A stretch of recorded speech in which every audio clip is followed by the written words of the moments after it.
Tag TV brings you daily news bulletin from India. Breaking news and views from India. You're watching South Asian Newsline and here are the top stories we are tracking for you on Thursday, the 16th of October. India reacts to Trump's claim that PM Modi made a Russian oil promise. Sri Lanka's PM meets India's foreign minister in New Delhi to boost ties.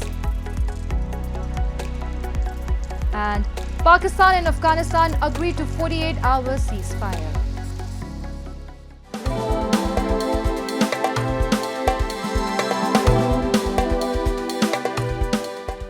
And now for all the details. India on Thursday responded to comments made by US President Donald Trump about Prime Minister Narendra Modi's assurance to halt Russian oil purchases, stating that the country's energy sourcing is guided by its national interests and the need to protect Indian consumers. India's Foreign Ministry spokesperson Randhir Jaiswal in a statement said that where the US is concerned, we have for many years sought to expand our energy procurement. This has steadily progressed in the last decade. His remarks came after President Trump's claim that the Indian Prime Minister had assured him that the country would stop purchasing oil from Russia, describing it as a big step to efforts to increase global pressure on Moscow. Meanwhile, Russia on Thursday said that it was confident its energy partnership with India would continue. Our energy resource is in demand, it's economically advantageous and practical, and I'm confident that our partners will continue to work with us in track and develop energy cooperation, Russia's Deputy Prime Minister Alexandra Novak said, referring to India. Moving on. Sri Lanka's Prime Minister Harini Amarsuraya arrived in New Delhi early Thursday morning for her maiden visit to India after resuming office. She met India's Foreign Minister Dr. S. Jaishankar later in the day, marking a key engagement during her official visit. In a post on X, Jaishankar reaffirmed India's continued support to Sri Lanka and informed the discussions centered on strengthening cooperation in education and capacity building. Amara Surya, a distinguished alumna of the Hindu College of Delhi University, also visited her alma mater. Her first visit was packed with formal ceremonies, vibrant cultural performances and heartfelt interactions showcasing the deep bond between the two nations. Amara Surya, who is also the Education Minister of Sri Lanka, will visit IIT Delhi as well as Niti Aayog on Friday to explore avenues of collaboration in the domains of education and technology. She will also call on India's PM Modi on Friday to advance the deep and multifaceted bilateral ties.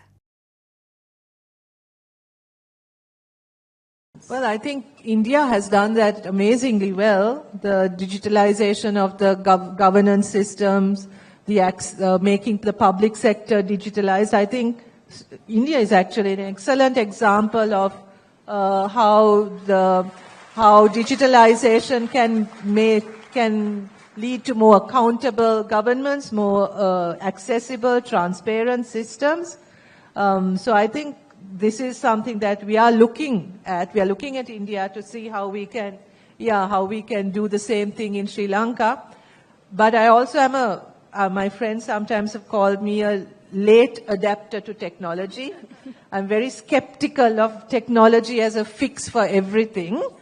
But we are living in a world where technology is changing so rapidly that we can't often even imagine the kinds of changes that we are going to see through. But technology at the end of the day has to work for humanity, right? Humanity doesn't work for technology. So as long as we keep that focus, I think we should be able to manage. After fresh fighting and ramped up tensions, both Islamabad and Kabul agreed to a temporary ceasefire on Wednesday. The clash, however, has left more than a dozen civilians dead and 100 wounded, with each side accusing the other of launching ground attacks, shattering a fragile peace. The recent friction between the neighbors erupted after Islamabad demanded that the Afghan Taliban administration to act against militants that it claims are launching attacks inside Pakistan from safe havens in Afghanistan. According to a Reuters report, a Pakistani foreign ministry statement said that the two countries would implement a temporary ceasefire for 48 hours starting Wednesday, adding the truce was requested by Kabul. Afghan Taliban administration spokesperson Zabihullah Mujahid said the ceasefire was due to the instance of the Pakistani side. Truck drivers were left waiting to cross the Pak-Afghan border on Wednesday as both nations sought a truce to end the ongoing clashes. Islamabad has shut several crossings along the 2,600-kilometer frontier with Kabul, disrupting trade between the neighbors and leaving dozens of goods-laden trucks stranded on both sides. आज तकरीबन 4-5 दिन हुआ gate बंद है उस तरफ ही और इस तरफ दोनों तरफ सब्जी और फ्रूट दोनों फंसा हुआ है और गाड़ियों का बहुत बड़ा नुकसान है। ये हमारा खुद गाड़ी 60 टन है चीनी लोड किया ट्रांजिट का। जैसे समझो कि हमारा 5 दिन ये गाड़ी खड़ा होएगा तो सारा टायर ख़त्म हो जाएगा। तो फिर दोनों ममालिक से दरख्वास्त है कि मेहरबानी करके दोनों एक बैठ जाओ, एक रास्ता निकालो, हम लोगों के लिए बड़ा नुकसान। People in Nepal's Kathmandu held a candlelight vigil on Tuesday for Bipin Joshi, a Nepali student killed in Hamas captivity after being abducted during the October 7, 2023 attack in Israel. 23-year-old Joshi was in Israel under the Learn and Earn program and was taken from Kibbutz Alumim, where 10 other Nepalis were killed. The Israel Defense Forces confirmed he was murdered in captivity during the early months of the Gaza war. Hamas handed over his body to Israel through the Red Cross on Monday. Israeli authorities formally informed Nepal's foreign ministry, expressing condolences. Joshi's family, who had sought his release through various diplomatic channels, are now awaiting the return of his remains to Nepal. It is for Bipin Joshi, जसले चाहिँ जो चाहिँ हामीमा चाहिँ 2 वर्ष अगाडिदेखि नै रहनु भएको रहेनछ। हामीलाई चाहिँ भर्खरै थाहा भयो कि उहाँ मृत्यु हुनुहुन्छ। 2 वर्षदेखि चाहिँ हामी एउटा आशामा के थियौं भने बिपिन जोशी फर्किनुहुन्छ भन्ने आशा बोकेका थियौं। अनि आज हामी यहाँ किन उपस्थित छौं भने बिपिन जोशी चाहिँ इन पर्सन अथवा शारीरिक रूपमा हामीमा नभए पनि he will always be remembered, Hahn. Moving on. Dengue infections are surging across Bangladesh. Dhaka's hospital is reportedly full of infected patients and death toll is climbing sharply across the country. The deadly outbreak is worsening rapidly, with children among the most affected. We have a report. The dengue ward at Dhaka's Medical College Hospital, a major dengue treatment center in the capital, was overcrowded with patients pushed into corridors from lack of space. Children are the most affected, many arriving to the hospitals with high fever, rashes, and dehydration. Doctors said that although the overall number of dengue patients has fallen compared to previous years, the fatality rate has climbed to its highest level yet.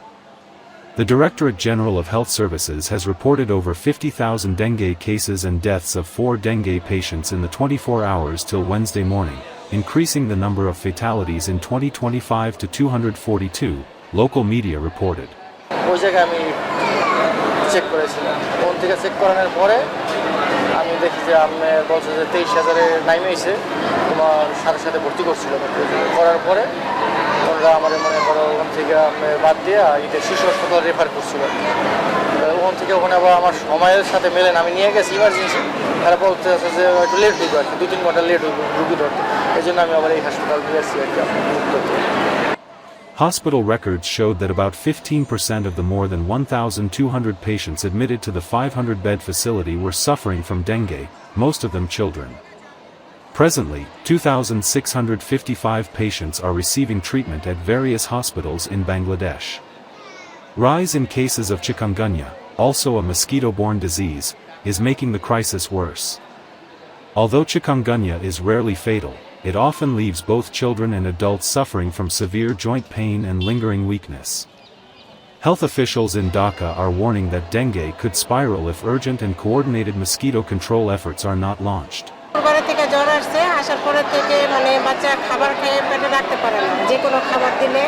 বমি করে আর জ্বরও আসে কাঁপা কাঁপা জ্বর আসে দিনের বেলা জ্বর থাকে না রাতের বেলা জ্বর আসে তারপরে মানে ডাক্তারের পরামর্শ নিয়েছে আর ওনারা বলছে যে 3 দিন দেখার জন্য 3 দিন পরে রিপোর্ট পরীক্ষা করতে দিয়েছে পরে রক্ত পরীক্ষা করছে রক্ততে ধরা খাইছে যে টাইফয়েড হয়েছে আর ডেঙ্গু হয়েছে As the Hindu festival of lights, Diwali, approaches, artisans in India are working round the clock to meet the growing demand for traditional earthen lamps. The renewed interest in handmade products has been further boosted by PM Modi's Vocal for Local call. With the Festival of Lights around the corner, potters in India's Prayagraj and Bikaner are busy crafting thousands of diyas or earthen lamps of all shapes and designs. Demand has surged this year as people increasingly prefer traditional, eco-friendly lamps over plastic or electric alternatives. Artisans say Prime Minister Narendra Modi's call to use Swadeshi products has played a major role in reviving the traditional pottery trade. Many buyers are consciously choosing handmade diyas, clay idols, and other local products to support rural craftsmen and promote Indian culture. Market में तो अच्छी इस बार demand है दिवाली की, लोग ज्यादा मांग रहे हैं और ऑर्डर है भी हमारे पास, मगर पूरा नहीं कर पाते। थोड़ा बहुत जिसको जिसको जो पहले दिए रहते हैं उसको देना पड़ता है, तो कुछ न कुछ तो देते ही माल। Diwali, celebrated to mark Lord Ram's return to Ayodhya after 14 years of exile, symbolizes the victory of light over darkness. As markets bustle with festive energy, the glow of these handmade diyas reflects both the spirit of celebration and the resilience of India's traditional artisans. इस बार दीपावली को उम्मीद तो बहुत ज्यादा है। जिस तरह मोदी जी ने कहा होगा कि स्वदेशी अपनाओ, पूरे भारत में कहा होगा कि स्वदेशी अपनाओ। ये कुम्हार जो मिट्टी बनाने के काम करते हैं, इनका भी गुजारा हो सके। And that's all in tonight's edition. We will see you same time tomorrow. Till then, good night.